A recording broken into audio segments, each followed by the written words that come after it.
Yeah, g'day folks, just Benno here. Just going to step you through a tutorial on planning for your aquaculture facility. It could be a farm, might just be a hatchery, whatever it might be. The rules are generally pretty much the same. Whatever we do for one particular species of fish, or crustacean or whatever it might be, we can use the same general template or the same format to create another set of uh, plans for a different facility altogether. There's heaps of different tools out there that we can do it with. There's a lot of online planning systems and additional software and things like that, which we're not going to go into today. What we're just going to do is run on a set of assumptions, and we're going to open up Microsoft Excel. We're going to run on a set of assumptions for a couple of different life stages of finfish, for instance. So to start off with, what we should really do is go off and research out of a book or online, trying to find valuable and really relevant information for our particular fish or crustacean or whatever it is that we're going to do.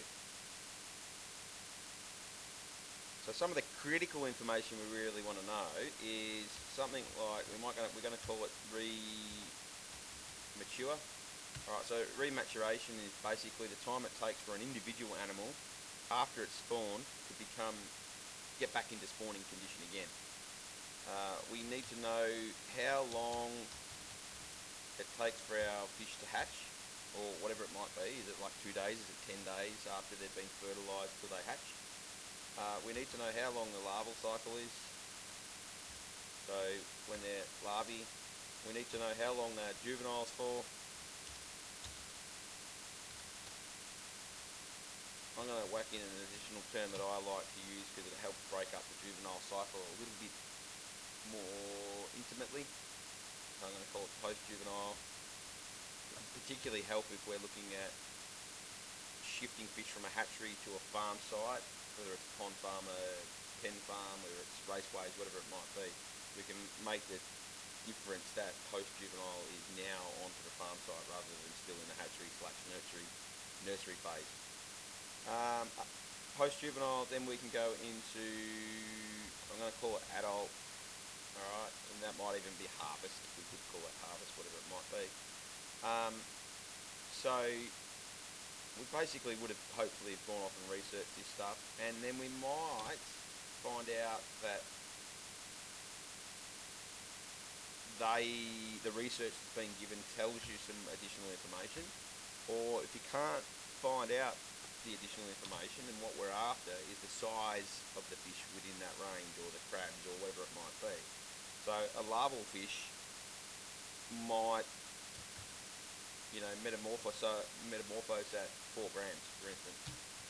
Alright, so we would basically say that our larval fish are anything up to 4 grams. Our juvenile fish are greater than 4 grams, and once again, I'm just making these assumptions up right now. But less than 100 grams. Post-juveniles would be greater than 100 grams, but less than 1 kilogram. And adult would be greater than 1 kilo, but less than 3 kilos, for instance. Alright, so now we've got our information down the left-hand side there that we realistically should have researched. You might find some gaps in the information, in which case, if you're really struggling to do this, you might want to speak to an industry specialist, a consultant, whoever it might be, to get the information that you require.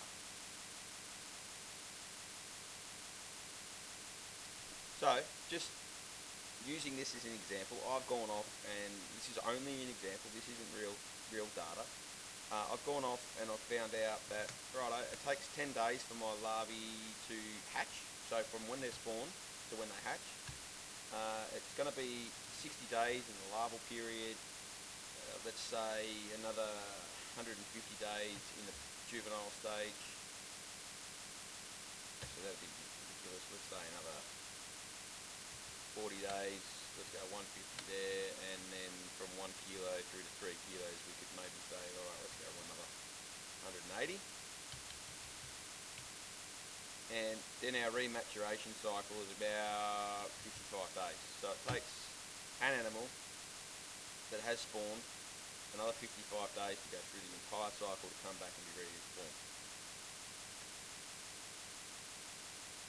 So how can we spit this information out to give us a really clear picture on where we might have overlap between phases? Is if we have an overlap between the juveniles and the post-juvenile stages, it might mean that we have to carry an additional set of equipment. We may have different sheds.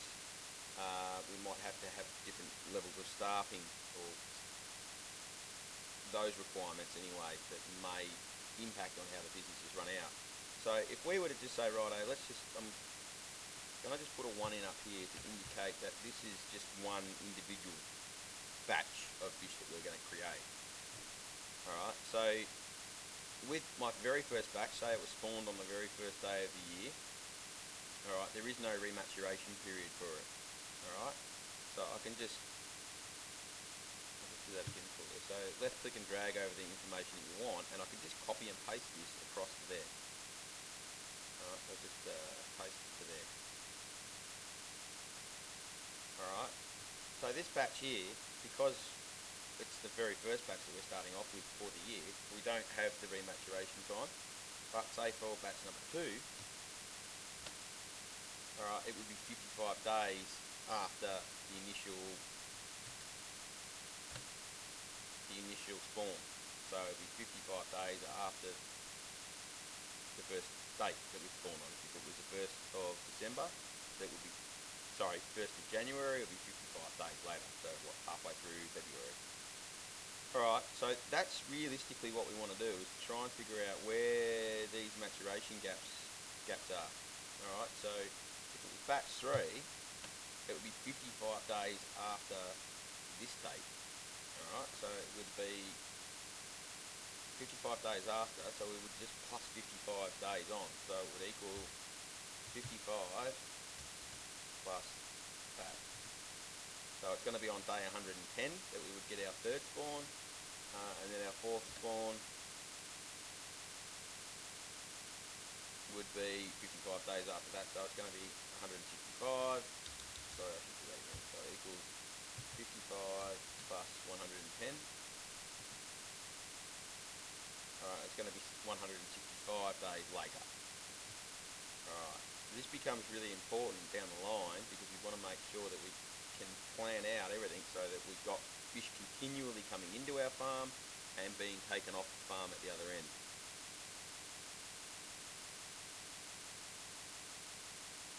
So when we're taking fish off the other end, we realistically want to be filling those tanks or pens or whatever it is back with fish as fast as possible. If we've got anything sitting there vacant, it's wasting us money. So it's like a little fish factory, you might think. Something comes in, it goes out the other end, there's got to be something to replace it back at the start. So,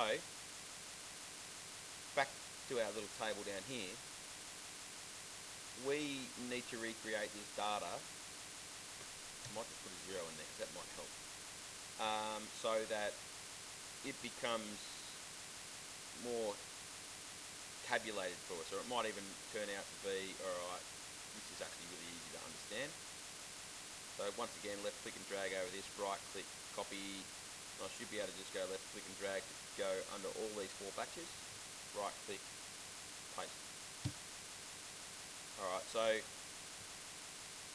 this should give us a logical sequence of when a batch of fish are due to be spawned and how long those phases are after the date that it's been spawned.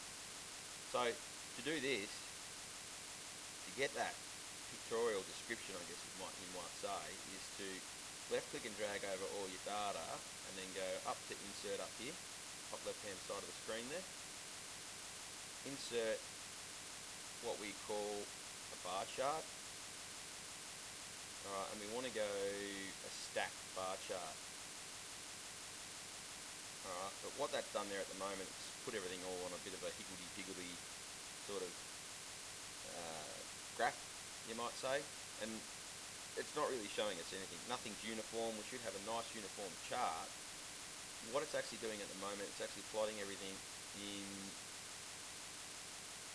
columns, sorry, in rows, not columns. So it's actually reading the data across this way and not really doing what we want to. We want to force our table to recognise our data in columns. So on our chart now, if we go up to, if we look at it, I can see 1, 2, 3, 4, 5, 6. 1, 2, 3, 4, 5, 6. It's actually plotting everything with the right labels and everything according over here, but it's got them on the wrong axis. So we need to switch everything around, and to do that, we actually go up here to switch rows to columns, or vice versa, whichever way we want to do it. And you'll instantly see that we get a breakdown of everything.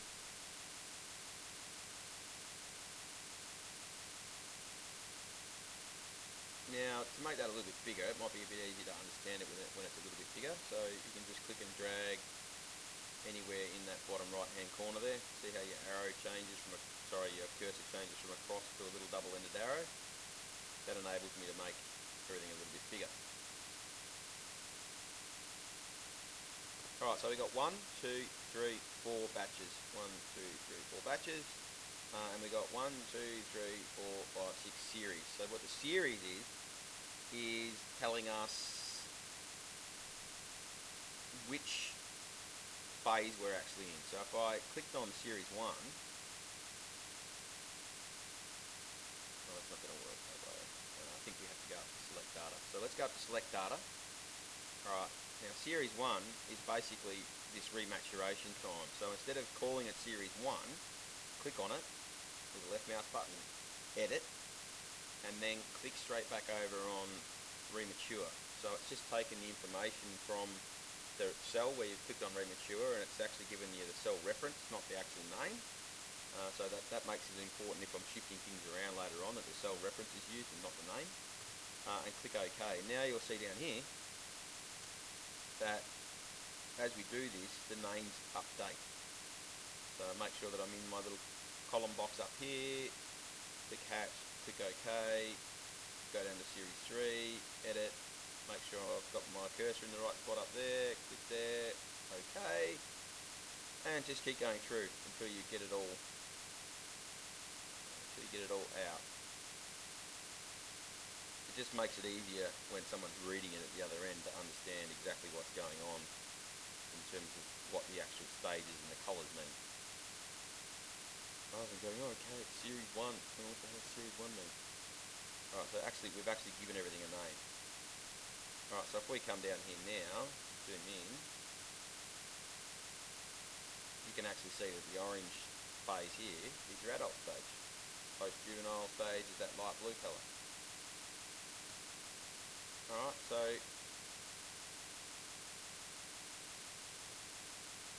what have we got from this?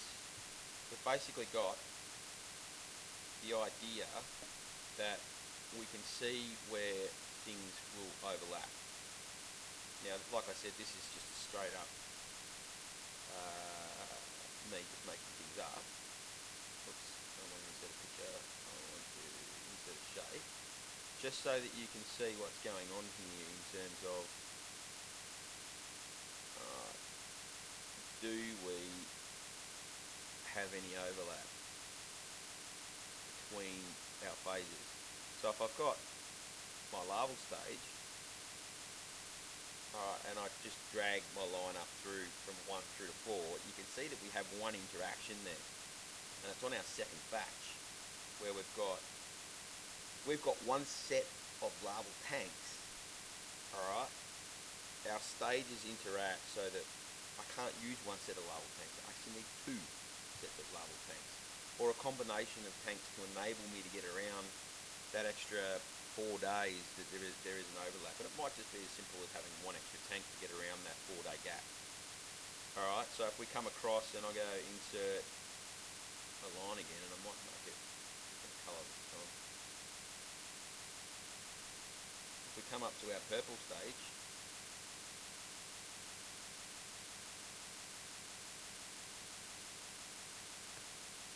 it's a bit of a crappy unstraight line. Not straight, I should say, not unstraight. Alright, our juvenile stage doesn't interact with any other juvenile stage, but it does interact with our larval stage. So we would basically be saying, righto, if I had a single facility and I wanted to make sure that I had as much protection from disease or whatever it might be, I might be saying, all right, I need an additional room to keep my larval and my juvenile stages separate. At this stage, there's no interaction with our juvenile stages, so we could run one set of juvenile tanks, possibly in another room. Alright, so let's look at our post-juvenile stage. I always go to the end because it's easiest to see everything from the end. Try and get that roughly vertical. Alright, so, change that to red again. We can see here, our first batch interacts with our second batch and our third batch, but doesn't interact with the fourth batch. Alright, so at this point in time, we would need to make sure, again, that we have our post-juvenile stages laid out so that we've got 3 sets of equipment. It could be as simple as 3 different ponds, 3 different tanks, 3 different raceways, whatever it might be. We need to make sure that we have 3 different sets of equipment. Alright, let's go through with our last one. So we've run through our grow out phase. And we now see, again, I've got 4, every batch interacts with every other batch at that end of the equation, at that end of the chart. So 1, 2, 3, 4 batches, all in production at the same time, means that we have to have those 4 sets of equipment in place to be able to manage our farm effectively. So it might mean that, like I said before, if we're thinking about a offshore sea cage culture farm, we would have 4 sets of equipment that are designed to grow those fish efficiently. Alright? So it might not just mean 4 cages, it might mean that we have the right volume of water to hold to culture our species at the right stocking density. And I'll talk about that in another video.